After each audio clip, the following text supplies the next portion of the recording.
1310 WIBA and the MDR HOME Show with Making Dreams Realty, joined in studio this morning by Kevin and Renee Clark of Make Dreams Realty. How you guys doing today? We're Awesome. doing fantastic. Good morning. How are you, Shawn? I'm doing really well. Great to see both of you. I feel like we should start recording the pre-show conversation. Oh, I know. We got deep this morning, and we're gonna actually talk a little bit about our conversation before the show. And of course, this week we're talking home harmony. We're gonna be talking specifically about finance, and it's a very, very important part of a relationship. And a lot of people don't always pay as close attention as they should to finances and making sure that their kind of their values, their money beliefs align. So we'll get some tips from Kevin and Renee on that a little bit later on in this half hour. Right now, if you've got a question for Kevin and Renee, love to get you on the air at 321-1310. That's 321-1310. You can learn more about Kevin, Renee, and the whole team at Making Dreams Realty on their Facebook page, Making Dreams Realty, with Keller Williams, and of course online, mdrealtywi.com,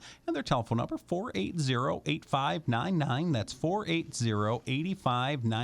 So, rumor going around if there was a vice presidential visit down in Janesville yesterday, and rumor is the vice president got to meet a bit of a local celebrity, a kind of a big time guy. What went on with the vice president's visit? Yeah, well, we're super proud of Ryan on our team, Ryan Koenig. He was asked to do the prayer before the vice president came on stage, and he knocked it out of the park, did a fabulous job doing that prayer, and it was just a great honor for him. Yeah, his heart for our country and just loving people of, especially in our local area community. I mean, it's just really cool to see him get to do, some of his, pastoralship, I guess. Yeah. Now that he's in real estate, he still itches for that too. So it's awesome for him. Congratulations. That is super cool. And you can check that out, by the way, of course, on your guys' Facebook page. You can find Ryan there and check that out. And it's a really, really cool honor. That is so cool to see. And of course, Ryan's been on the show a couple of times in the past. And of course, he'll be back as well. Next time you can get his, I'm going. His autograph. Yes, exactly. It'll be so cool to do. And before we talk about this week's conversation on finance, let's really quickly just talk a little bit about the markets and what's going on. And I think people sometimes think, winter's already here. We're not even into fall yet, folks. There's still plenty of time. Right. We got lots of time. I just want to remind people, to give us a call if you're looking to buy or sell a house or invest in some real estate. There's still a lot of people out there that are pre-approved, that are looking for homes. We need more sellers for sure. It is a great time to do that. The yards look great. Pretty soon the colors are going to come out. We can take wonderful pictures and market your home to get the most out of it. We got tons of time left. I don't expect to see snow for a long time. Oh, please. I don't want. Wait, let me rephrase that. I don't want to see snow for a long time. Exactly. And one of the things too is you mentioned with the fall colors is as we start to get to those opportunities and kind of home staging and those type of things. And I got to ask you, Renee, as far as getting into these months, it seems like as we go through fall, we start looking towards the new year, and probably no year like any other this year. Kind of looking towards the future. I've got to assume people are going to be really excited to really start making those steps and kind of seeing themselves in these beautiful homes and picturing these fall seasons and getting the family together for Christmas or the new year or those type of things. Look at you painting the picture. I've been learning from the best. Get people's emotions, right? Yes. I mean, so many people love the fall season, right? And so we love to actually show homes in the fall and just let people, have image and see what they can do with their homes and going into, Thanksgiving, Christmas. It's just a lot of fun. It is a really good time. We have this one coming up next week on Lake Drive over on Lake Koshkonong that just, I was out there yesterday with them and the lake was just like glass. It was so quiet. And that's the thing, like in the fall season, you don't have as much traffic on the lake. Mm-hmm. And so I could just picture being out on that upper deck balcony, which overlooks the lake, having coffee in the morning with a little bit of a sunrise as that sunrise is later now. I can handle actually waking up for it. Oh, that is really Sold. And you guys put that's going to go live pretty soon, isn't it? Next week. Next week. So as they say in the radio business, stay tuned for that. In the meantime, you got to get to the website, mdrealtywi.com. That's mdrealtywi.com. You can follow them on Facebook if you're looking to list, if you're looking to buy. Some really great information, some great opportunities there on the website, mdrealtywi.com. Telephone number 480-8599. That's 480-8599. By the way, just real quick too. You mentioned it's on Lake Koshkonong. For people who haven't had a chance to, it's one of those. It's just far. It's close enough that's right by the interstate. It's just within a moment's drive of Madison. But it's like you enter into another world, especially that side of I-90. There, it's like you're in the country. I mean, you're in just beautiful thick forests, beautiful lakes, all that great stuff, recreation. It's an amazing part of the state. Yeah, I mean, and the people who are selling the house had lived there for 37 years, so it was their primary residence. Oh, wow. It may end up being somebody's secondary home. It may be a primary residence, but it's, for a primary, you could work in Madison. It's, 30 to 40-minute drive. It's not that bad.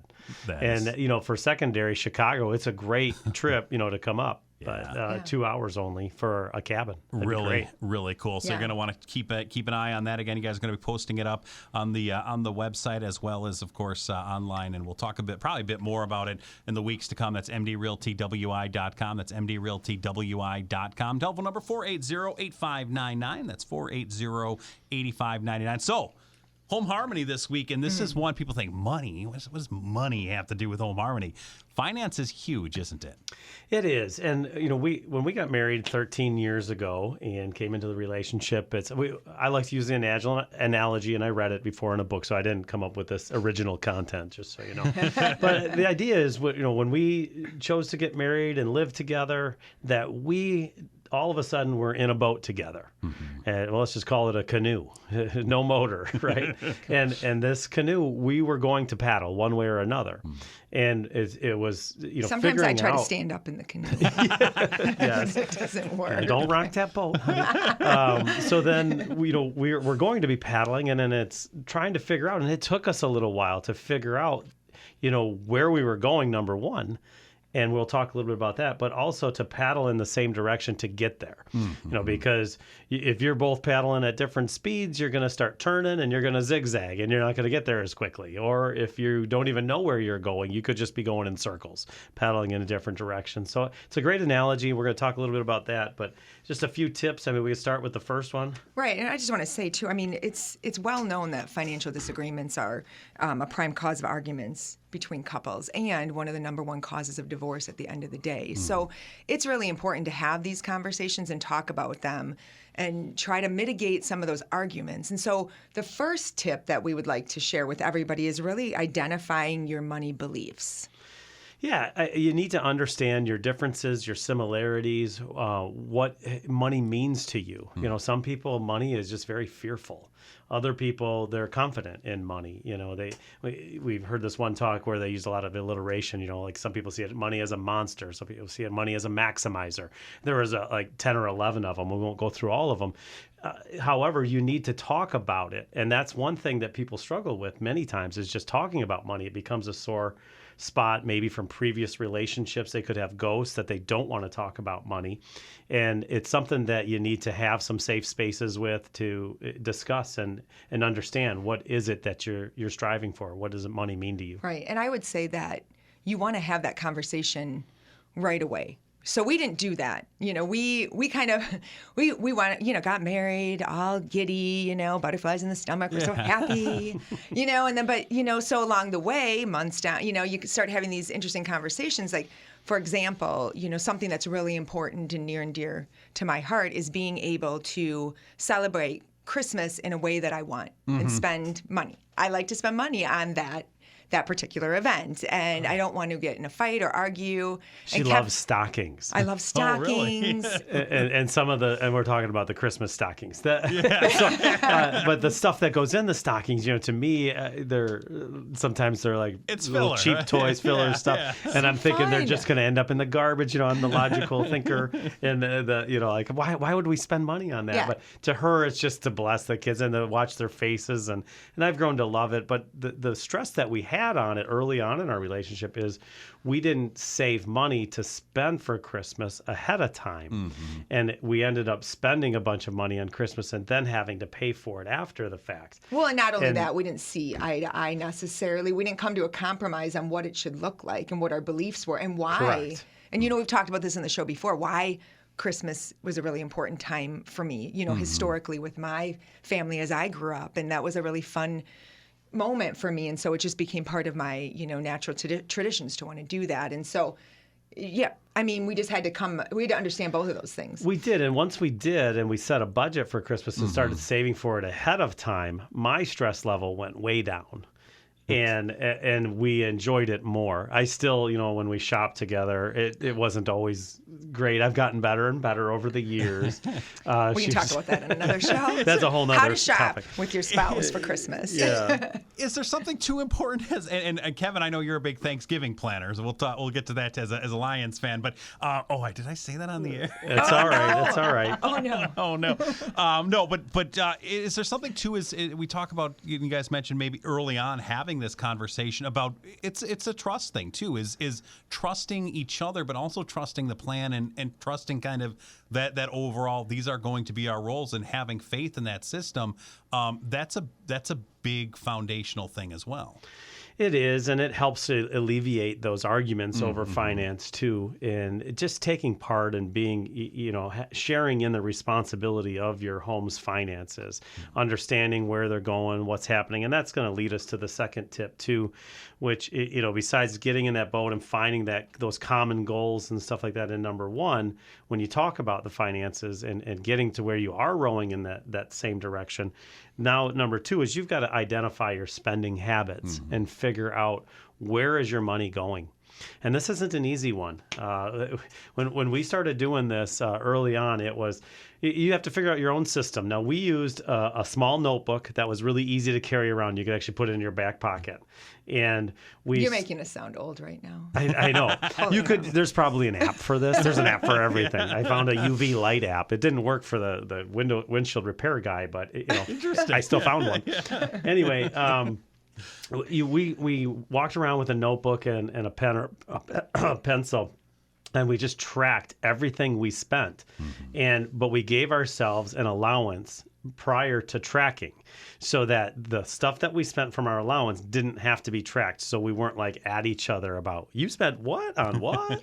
and so Right. Well, I mean, going back, thinking about that, so many years ago, we really did. Like, you have to kind of take the promise was, we're going to track for 30 days to figure out what we were doing and find out what we're spending money on, but we're not going to argue. We're just going to track it, and we're not going to get in an argument on you spent what, where, when.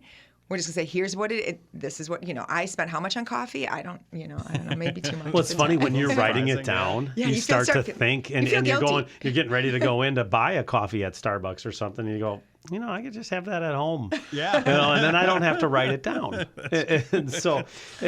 But really seeing, what do you spend on groceries exactly? Where is the money going? What do you spend on gas every month? What do you spend? These are things that sometimes we put on credit cards, on a regular basis, or different things that we don't always track, and we don't know where it's going. And you can't budget appropriately until you know where your money's going.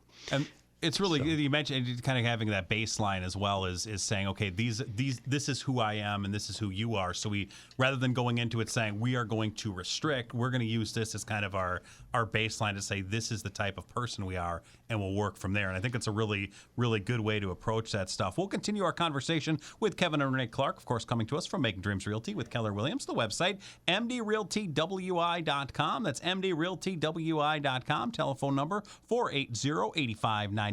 That's 480-8599. And of course, you can find them on Facebook as well with Making Dreams Realty with Keller Williams. We'll continue our conversation with Kevin and Renee and you as well as the MDR Home Show with Kevin and Renee Clark. Make Dreams Realty continues right here at 1310 WIBA.